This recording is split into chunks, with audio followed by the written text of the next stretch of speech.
Welcome back, guys, to the Entertainment and Sports Spotlight podcast. I'm your host, Ashley Marie, and it's great to have you guys tuning in with us today.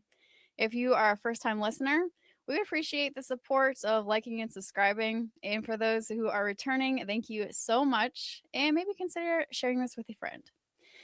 Today, we're going to be talking a little bit about the racing world, as racing is very much upon us. We have IMSA, Formula One, MotoGP, and NASCAR. But what about something in space? Is space racing something that we could potentially do?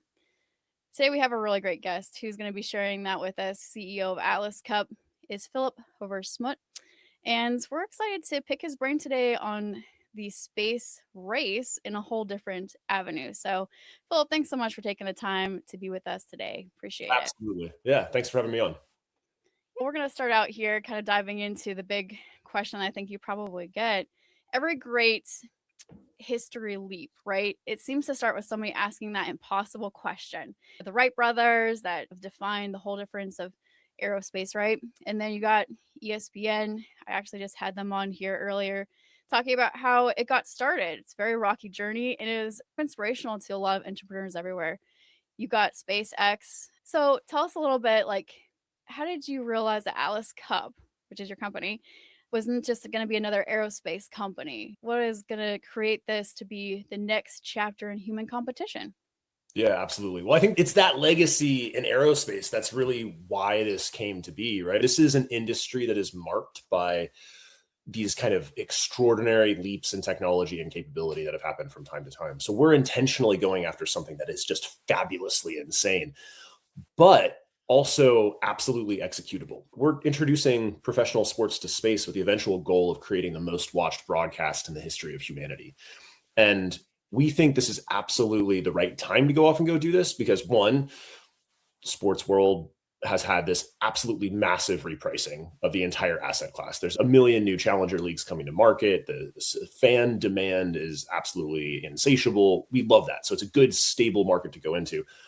And the space industry has had this moment in time here where over the last 10 years, we've had this massive maturation of the industry, the kind of industrial structuring underpinning what the space industry is hit this point where we no longer need to focus on building out that infrastructure, but we can really focus on building the application layers that sit on top of it, kind of like what happened during the internet, during like the 2000s, right?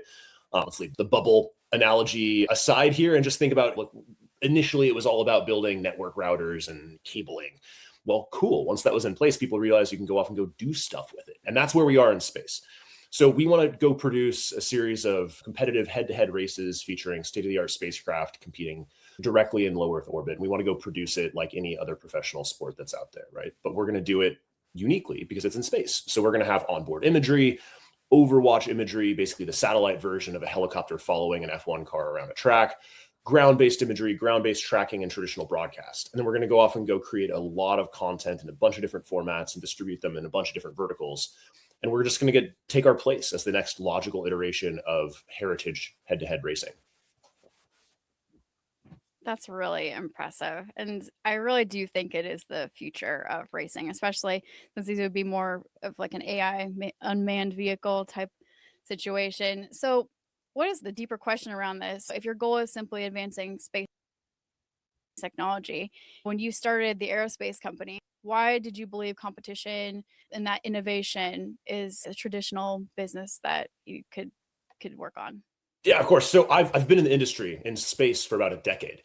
So I've done a little bit of everything. I've done traditional military sales. I've done maneuverable platforms, satellites. I've done launch, and most recently, I was the CEO at a space-based optics company, and we were primarily serving the intelligence community doing space-to-space imaging, basically one satellite taking pictures of another satellite, which of course has this natural parlay into, well, look, yes, there's a core business there for military and intelligence customers, but what else can you do if you're able to go take pictures of stuff in space from space? Well, okay, you can go create content from that, right?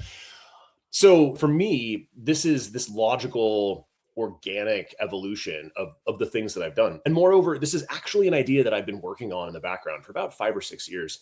And it really came down to right when I started trying to focus more on the commercial side of aerospace and defense. And really, this technology, the things necessary to go create this, right? The maneuverable platforms, the tracking capabilities, the visualization capabilities, the digital twins, the onboard cameras, that has existed for some time. This isn't new tech. Nothing needs to be built to go off and go make this happen. What this will take is someone who can stitch together a bunch of disparate elements and go create something out of it. So for me, it wasn't about, hey, I want to create a space company, or hey, I want to go create a sports company. This was pure, almost, I don't know if you've read the book, The Medici Effect, but it's almost this pure connectivity between a bunch of different variegated elements and just saying, look, I'm a capitalist. I'm an investor in the space industry. This is pure business opportunities. Space is the Wild West. All it takes is someone to go off and go stake a claim to own part of that world. There's a lot of money at stake as well, right? Morgan Stanley says the space economy is going to be about $1 trillion a year by 2030, right? We're talking basically the biggest new vertical other than AI that's in the world right now is space. And how do space companies make money? Well, most space companies don't, first of all. And the ones that do make it from selling weapons to defense customers or by selling services outside of the space industry. So the businesses that I came from in the space industry were primarily companies serving either those two verticals, right? It was either, okay, we're going to go sell to the government or we're going to go sell to other space companies. And both of those are high risk for a bunch of reasons. Government isn't necessarily super predictable. The timing and volume of payments isn't always supportive of business operations, subject to political and geopolitical whims. It's not a perfect business. And businesses selling to other space companies, that's hard because a lot of these companies are funded by venture and they don't always pay their bills. Sometimes they exist and the next day they don't. That's a hard business to be in. The people who have been successful making space into a commercially viable business have done so by leveraging customers outside of the space industry, meaning communications, right? So we're talking OTT providers for streaming, we're talking satcoms, we're talking terrestrial internet capabilities like Starlink, right? So that model is what we're trying to apply here, just in a completely different world. And that's quite intentional, right? We're not trying to go, I should say, we're not trying to copy people in the past, but of course we are, in the sense that this is not a new format of racing, right? We've always taken expensive, fast objects and compared them and raced them, right? Planes, trains, automobiles, doesn't make a difference. This is just something that humans do. So we're not recreating the wheel on the sports format side. And we're not recreating any of the technology necessary to go off and go do it. We're just trying to go do something different and capture, again, this little niche.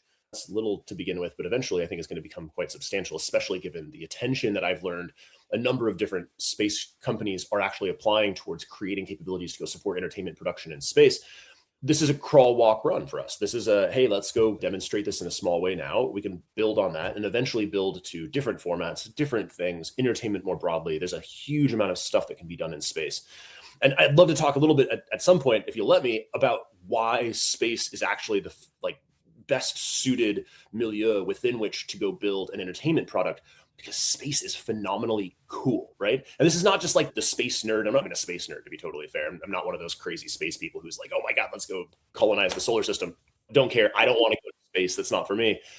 But I did study art history, and there's something really phenomenally special about the role of the semiotics and iconography of space and the cosmos and what it means for media writ large, right? And space has been part of the media history of humanity since day one, right? The caves at Lascaux have Orion's belt on the wall. The pyramids at Giza are arranged in a star pattern, right? Van Gogh's Starry Night. Pick an example anywhere in the history of media, and I'm talking like pure media, like true traditional human artistic expression. Space is there from day one. There's something intrinsically emotionally connective about space that, for me, this is like this perfect combination of this thing that captures all of our imaginations. It doesn't matter if you're in Bangladesh or Boston, right? We all have the night sky. We all can look up and think about what this means for us. And then I'm combining that with traditional racing, right? And this is not like some new version of something. It's not like a weird 3D ball that does weird stuff in zero gravity. I'll leave that to other people. This is traditional head-to-head motorsport. That's it. It just happens to be in a really phenomenal place. Yeah, no, I totally agree on that. I've always been interested in the night sky, keep it simple, ever since I was a kid. And my dad was in more of the nautical sciences, but it's definitely something that I think fascinates everybody. There's so much curiosity, there's so much untapped potential up there. I definitely want to dive into that, and you could tell me a little bit about your history. I'm going to open the floor up for you. Take it away. Yeah, totally. So this is really, it's about legacy for me, right? I came up in Silicon Valley, right? I was born in San Francisco, grew up in Silicon Valley my entire life. And this is part of just how I've understood the world to be, right? It's incumbent on all of us to go off and go create something that has the power to survive us after we're gone, right? And that's actually a really hard challenge. And to be totally fair, this is not a diss at anyone who doesn't go off and go try to do their own thing, but most people don't, right? It's extremely difficult and challenging to go off and go, one, create an idea, and two, figure out how to execute it, and three, decide to go off and go accept the risk and go off and go do it. And to be fair, I went through that same evolution, right? As I mentioned, this is 5-6 years in the making, and eventually finally got to the point of saying, all right, I've got the courage to go off and go do this, and I'm going to go put myself out there and go try to like build this insane idea. And then doing it is exceptionally difficult, right? So I think there's real intrinsic value to that idea of being a builder, of someone who, the core of what an entrepreneur is, who's literally willing to accept risk for this tiny chance to go change the world. I think that's an exceedingly noble pursuit. So for me, again, this is a long burn development activity that eventually I got to the point of saying, look, by happenstance almost, I touched all the different elements of how to go off and go make this happen. Again, I started my career in pointy end of the spear defense world. Primarily on the international side, but this was large foreign military sale weapons system sales, right? Like I'm going to go sell $1 billion worth of radars to the government of Turkey, right? So had very little to do with space world or sports world or kind of commercial entrepreneurial endeavor in any way, shape, or form. And then I ended up in space world, and there's been this very strange series of events that's led me almost by fate through these different roles, right? I started at a company that had this very famous kind of catastrophic collapse that I joined very early, and we took public at $1.7 billion. And it all fell apart, and our founder had to leave the country, and the US government came over and took over the business, and the entire structure and leadership changed. And I exited and then joined another company, but it wasn't intentional. I'd actually exited to go surf and hang out for 6 months, right? I was on this kind of traditional, like post taking a startup public sabbatical idea. And I think I made it about 15 days before I was hired by this other company to go do basically the same thing. It wasn't the plan at all. It happened, right? And then I was there and helped take that company through a private equity acquisition. And at that company, I did a whole bunch of launch contracts that I otherwise wouldn't have had exposure to. And they were a really interesting business, doing aggregation and kind of deployment operations for a bunch of different customers. So we flew a lot of satellites, right? And I touched satellites from all over the planet and all different mission sets, everything from science to civil to commercial to defense. And then I exited that company because we sold it, and then went to a company called Scout, which I eventually ran as CEO for the last couple of years.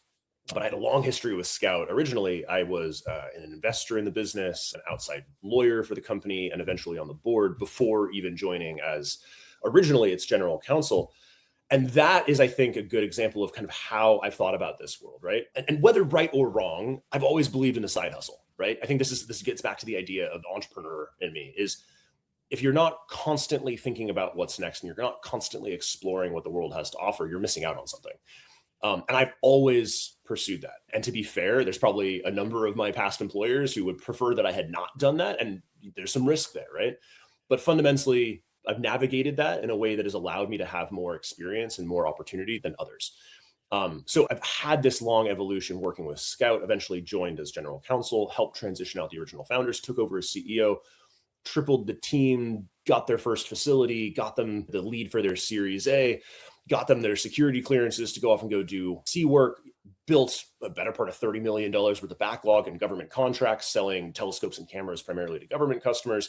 I built the business. And that was a phenomenal shift that I never really thought of myself as going that path. I kind of thought, I'm an attorney by trade, at best, I'm going to kind of go up the normal lawyer path and end up as like a senior legal leader somewhere in one of these businesses, and then eventually just kind of do that forever. And that's, I'm a third generation California attorney. That's what all of my family members have done for forever. That's like what I understood. I never for a million years thought I would go from being attorney to CEO and then anything more than a caretaker, right? I mean, I kind of assumed it would be like a 6-month gig before we go hire a real CEO to go off and go do the job. And I did it for a couple of years and I did it damn well.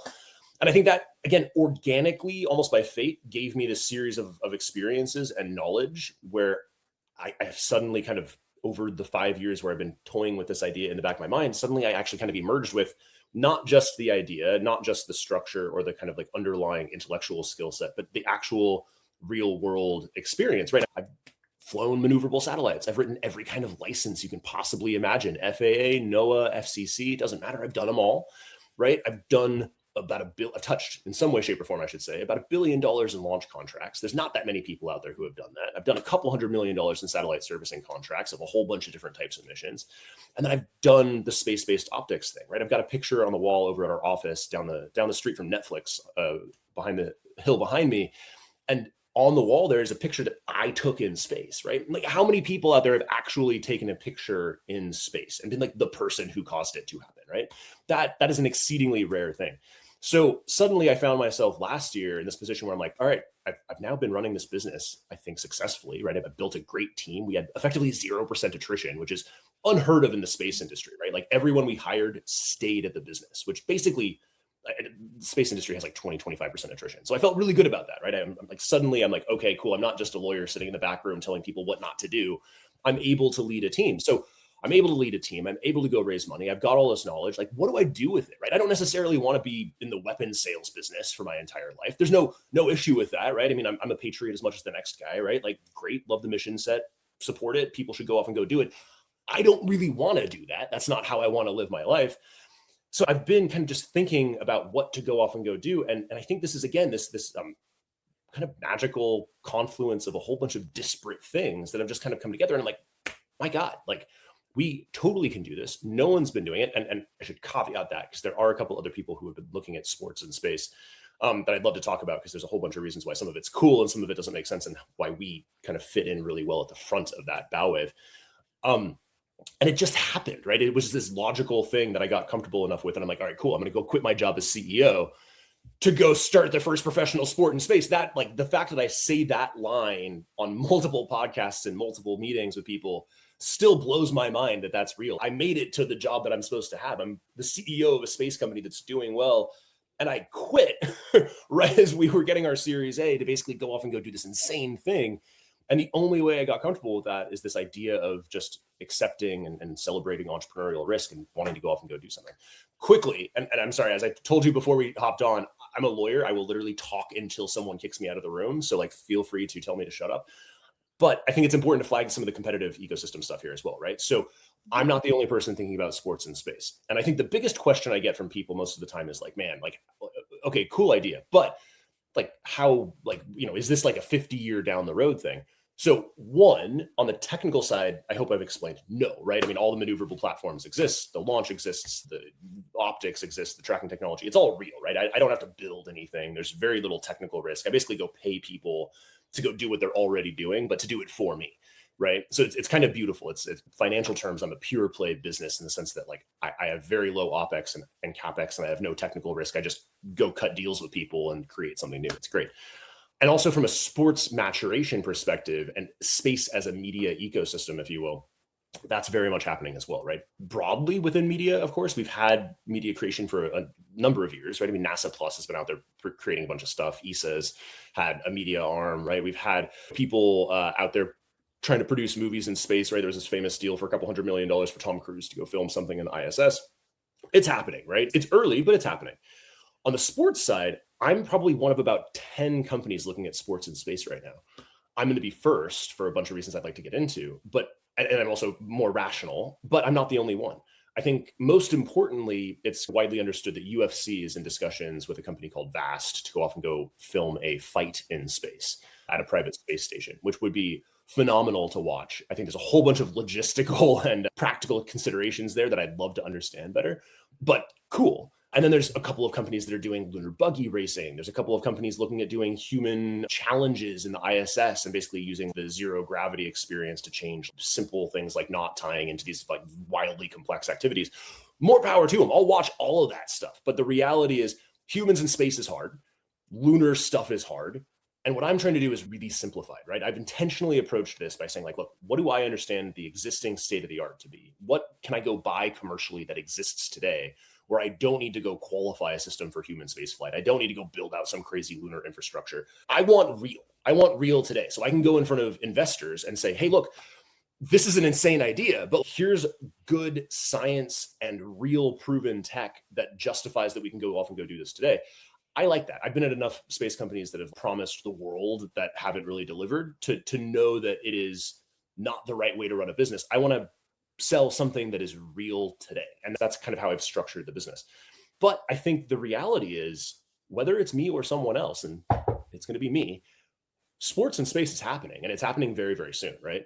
And this is just day one. This is, again, crawl, walk, run. This is just the first iteration of what can eventually be a huge amount of content creation, sports media creation, and broader media creation, where the underlying technologies, like the content stack that I need to go implement to go off and go create events in space, that, again, the in-space optics, ground-based tracking, traditional broadcast, quality control, dubbing, regionalization, the whole stack, just like any broadcast event. Once I've built that out and proven it, I can apply that to a whole bunch of other things, right? Maybe these other sports. So we have an entire business model around how do we take what we're building and then eventually apply it to other things, right? So we don't want to be limited to just racing in space. We like racing as the first iteration because it's low risk, provable, and executable soon. That allows us to go demonstrate our technology capabilities and also to go build that initial fan base. And then we want to expand. So different formats of racing, different locations of racing, out to the moon, different types of propulsion. Maybe we send things out towards Mars very slowly and follow them over a series of years. Maybe we go and help produce things like in-space human event. Maybe we go and partner with people doing lunar buggy racing. There's a million opportunities here. The real benefit here is by going first, we get to help structure it and create it. And we have an entire play around developing standards for sports in space as well that I'd love to get into if interesting. But there's real value to being first because, again, this is the Wild West, and the first person to go stake a claim effectively owns it for a period of time. And we love that idea because I'm a capitalist. I'm a monopolist. I want to own it and I want to go control it for a period of time because that's how I go make money. Yeah, no, that's very true. First is definitely the one that's remembered. And it's also just like that groundbreaking, like you said, you do start the structure for whatever you're in, whatever the environment is, which is very interesting. When you're kind of talking about not just this is not just sports, this is something a little bit deeper than that. It's redefining basically life as we know it right now. So, adding into that a little bit, the sports world is mostly tailored around athletes, right? For this, you're going to be looking at a different type of discipline, different type of strategy, different type of precision and pressure. Those are the existing qualities that can kind of go into sports athletes, right? But do you think engineers are going to need to get the recognition for this? Like, what metrics are you guys looking at? Yeah, I mean, there's a whole bunch of complexity in that question. So let me start really fundamentally with the metrics that we're looking at to kind of like qualify the racing and qualify excellence, right? So initially we're focused on maneuver-based competitions, right? So ups, downs, lefts, rights, diagonals. We're going to track vehicles and we're going to measure the accuracy of maneuvers. So that means the speed of performing a maneuver. We're going to do a 1,000 kilometer altitude race. Okay, who does it fastest? Additionally, who stops the best? Basically turning, right? So like in space, there's no barrier, right? If you overshoot, you just keep going, right?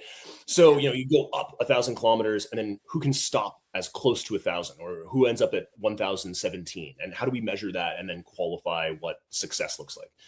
And then pointing, right? So pointing is actually a very complex thing in space, but pointing is very important because if you've got a thruster, if you've got a propellant pushing you in a direction, the direction you're pointing changes where your propellant is sending you, right?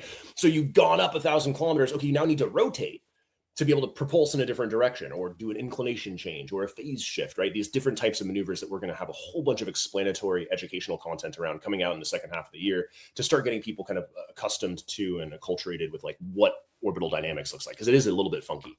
And it's not that complex, but the terminology, of course, sounds really high tech, and it's really not that hard. It's up, down, left, right, diagonal, right? It's pretty straightforward.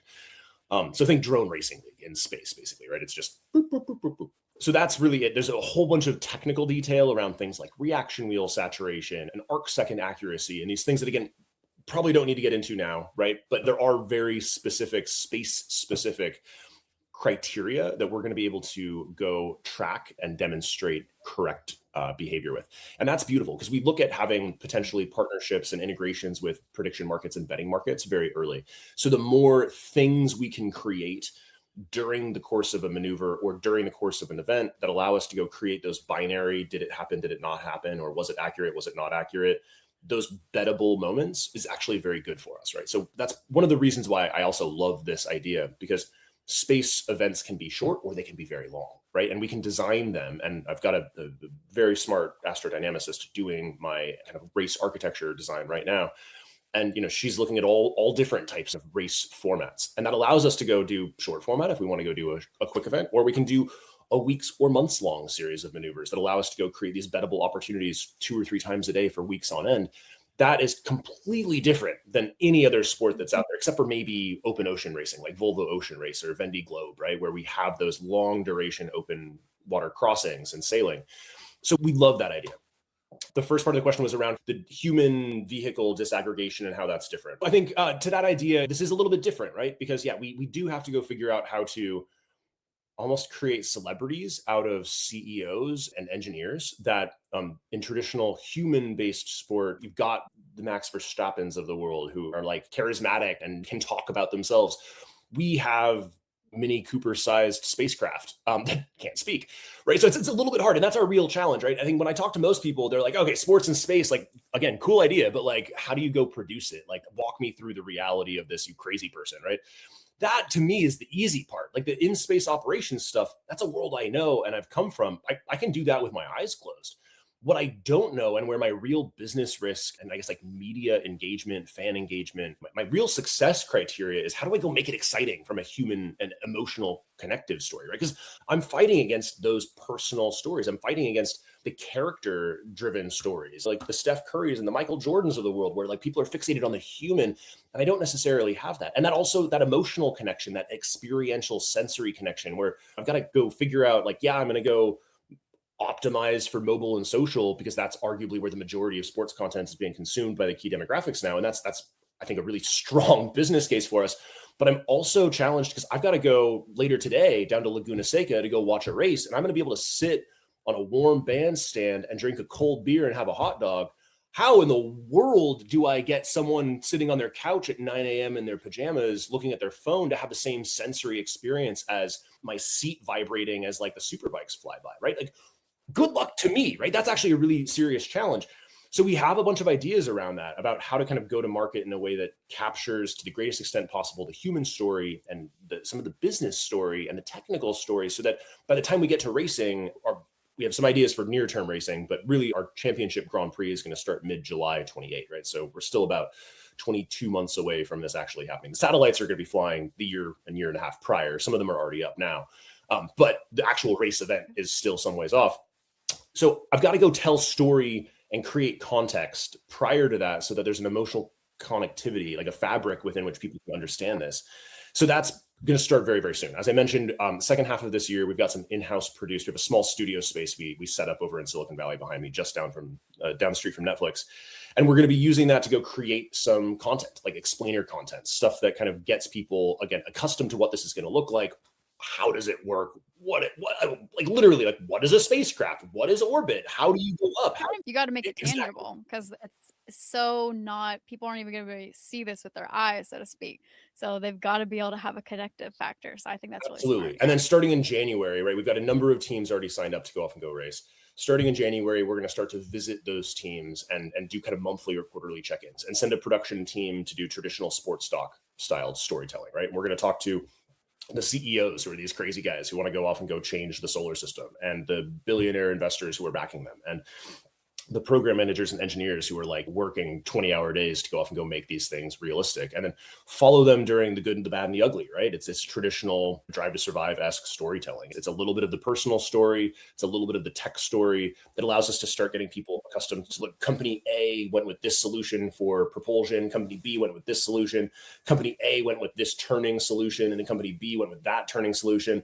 So when we get to racing, people are going to be like, aha, like, I really liked the personal story for company A. This guy's been working really hard. He just had a kid. His wife's lovely. And here's company B, is this like traditional big defense prime who's out there trying to do it, and screw those guys. And like, there's going to be some, not that would be the case. I'd love for big traditional defense primes to come in and field teams. So please don't take that if they're listening. But I think that is how we look at the storytelling. And then we need to go, again, create content that allows us to go capture that on an iterative, regular, multi-time a day basis. And that's why, again, the way we've structured this and approached this is why it makes sense. Again, as I mentioned, 18 to 34-year-olds this year are going to consume for the first time in history the majority of their sports media content through short format and social and mobile. That is a phenomenal change. When I first had this idea 5-6 years ago, it was 5 or 6% of their sports media content was through short format and social mobile. Everyone was watching 2-hour live linear, right? That is no longer how people consume their sports. So that allows us to go after, again, we can have long duration sport event in space, and I can go create short duration content from it. Think a 45, 60, 90-second short for Instagram, TikTok, and our proprietary CMS that allows me to go off and go distribute content really fast. Now, okay, cool. There's good and there's bad with that. But the beauty for me is this is new. So I need to be able to iterate. If I was trying to do like a traditional live 2-hour broadcast and I got it wrong, well, I've just wasted $10 million and now I've got it wrong and I got to go spend another $10 million to rev it. This isn't that. We're going to be creating so much content so quickly using, again, traditional broadcast flows and then some of the magic of AI just to help with the production stuff, not the race event, but that's very real, not the broadcast that's humans sitting in a broadcast booth, but some of like the underlying behind the scenes processing.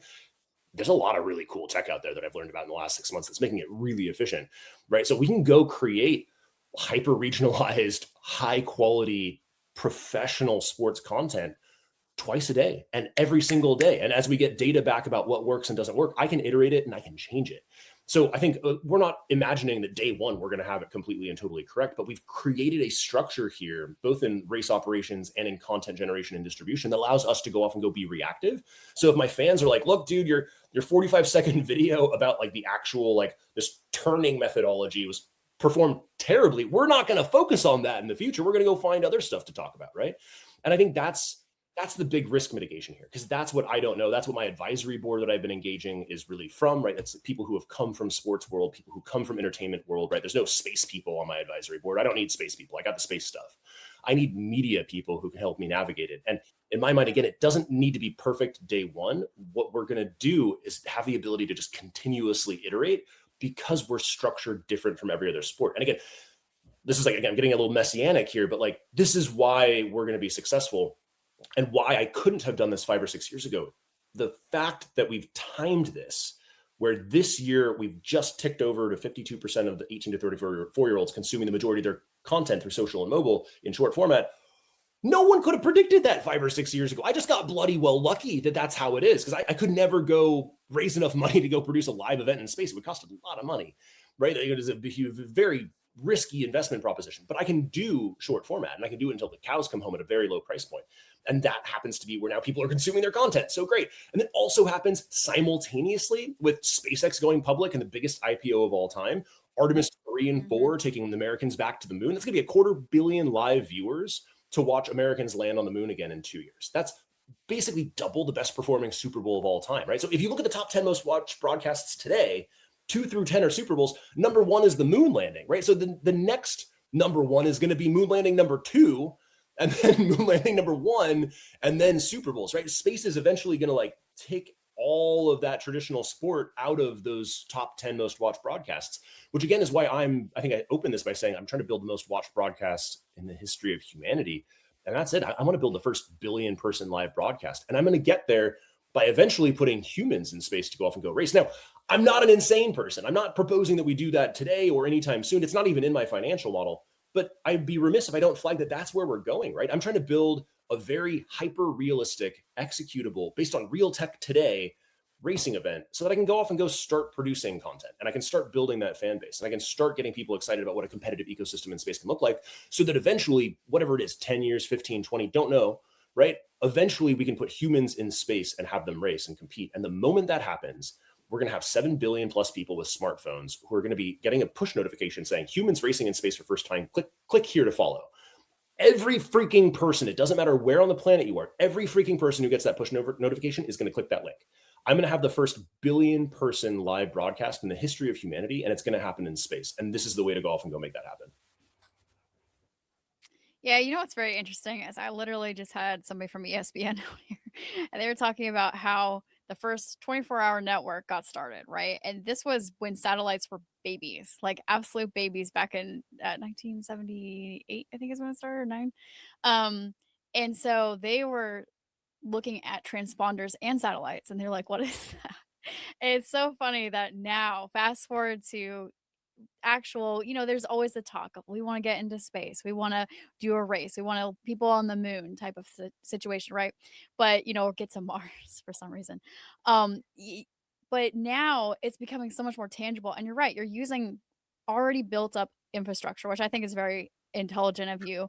You're playing into the times perfectly. You're not trying to do something that's out of your zone and it's not too early for the times. I mean, slightly, right? But not really. We're right Always there. gotta We're be on that first, right? cusp. It's like that line. Yeah, I mean, it's that fine line, right? Do you wait and then it's too late, or do you just go ahead and push because you're like the world's ripe and ready for it. So I'm actually very excited about this because I do think that is the future. I think more things happening in space is definitely going to be something that occurs, and it'll be really cool that you guys are the pioneers of that and getting that going. And I think you're doing it in a very smart way too, from my little understanding of everything. But yeah, Awesome. that's pretty Yeah, exciting. we're thrilled Yeah. by it. A question kind of piggybacking off of this, right? If you guys, since you're pushing this and you're pioneering this, what is the hardest thing that you've run across? Okay, I know there's everything, right? Everything's against you right now. But it's not creating new technology because you guys are using the infrastructure. Is it creating like the new category, or do you feel like it's trying to get people on board with that category, so to It's a speak? good question. I think actually category definition has been phenomenally straightforward. And this is because, again, in many ways, I like to think of myself as a pioneer, but in many ways, I'm just taking stuff that's pre-existed and reusing it. Space Yeah. racing has been part of the social zeitgeist for a very long time, right? One, we've been using the term for a very long time in geopolitical circles to talk about US, China, Russia competition, right? So we hear about the space race all the time, right? This is just, it's not like a foreign concept to us. Of course, that's No. geopolitical, not anything else. But space racing actually has a very long and solid history in media, right? So it was in a couple episodes of Star Trek, it was in Star Wars, it multiple times in Star Wars. It was in The Expanse. It's in a number of phenomenally successful video game franchises, right? So I'm not starting from nothing here, right? I've got billions of people who have already seen media about space racing. Maybe it's slightly different format, maybe it's in this fantastical universe far, far away. Fair. But the reality is, this is not a foreign concept. So when I say I'm building the first professional sport in space, space racing, I've literally not had a single person. Well, that's not true. I've had some people who have been like, "Wait, what are you talking about?" And I basically just say it again, and then they're like, "Oh shit, okay." But so people get it, right? That category creation idea. I think that is not where I struggle. Where I struggle is how to make it appreciable, and how to make it understandable. Because again, there are some technical elements of what it means to be in space that people are not familiar with. I was just recently filming a piece with ABC, and some of the people I was talking with, and this is going to be hopefully on, well, it'll be airing on prime time at some time in Q3 or Q4. I don't know the specific date yet. But, some of the people I was talking with just completely didn't understand what it is that like the space environment is. And I totally get it. I think it was a totally fair feedback, right? It was, okay, cool. I need to kind of restructure how I think about the world to make sure that we're really getting to people at the level of knowledge that they have, right?